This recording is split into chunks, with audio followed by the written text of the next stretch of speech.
Hello, my name is Legolas John from 8 Onyx. What we are talking about is my understanding regarding the perfect square trinomial and general trinomial. Now first, what is a perfect square trinomial? A perfect square trinomial is a trinomial that can be written as the square of a binomial.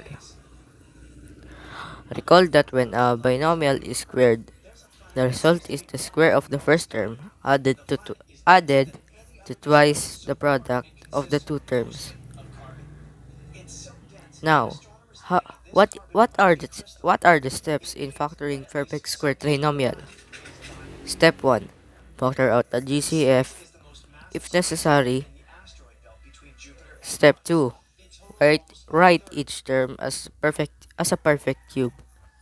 Step 3. Identify the given variables. And step 4, the terms of the binomial are the cube roots of the terms of the original polynomial. Now, what are the given of a neg of a perfect square trinomial? What are the given of it? Two binomials are the same. First term is a perfect square. Last term is a perfect square. MID multiply the square root of the two terms and multiply it to 2. And the sign should be negative and positive. Now now if it's now if it's positive, we should do it should the given should be two binomials are the same. First term is a perfect square, last term is a perfect square. MID multiply the square root of the two terms and multiply it to 2. And the sign should be positive and another positive. Now, what is an example of a perfect square trinomial? And remember, a perfect square trinomial is an algebraic expression that is of the form ax squared plus bx plus c, which has three terms.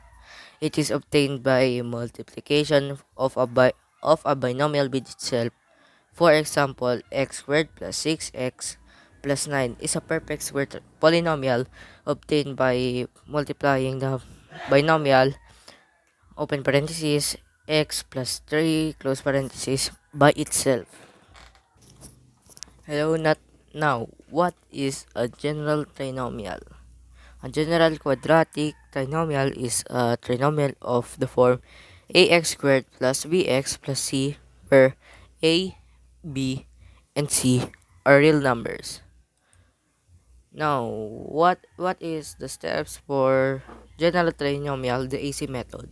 First, find a, b, and c from ax squared plus bx plus c. Now, find the AC, list all the factors of AC, add factors, and the result must be the b.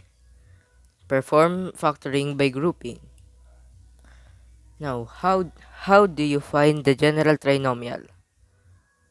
Multiply open parenthesis x plus 2 close parenthesis open parenthesis x plus 5 close parenthesis.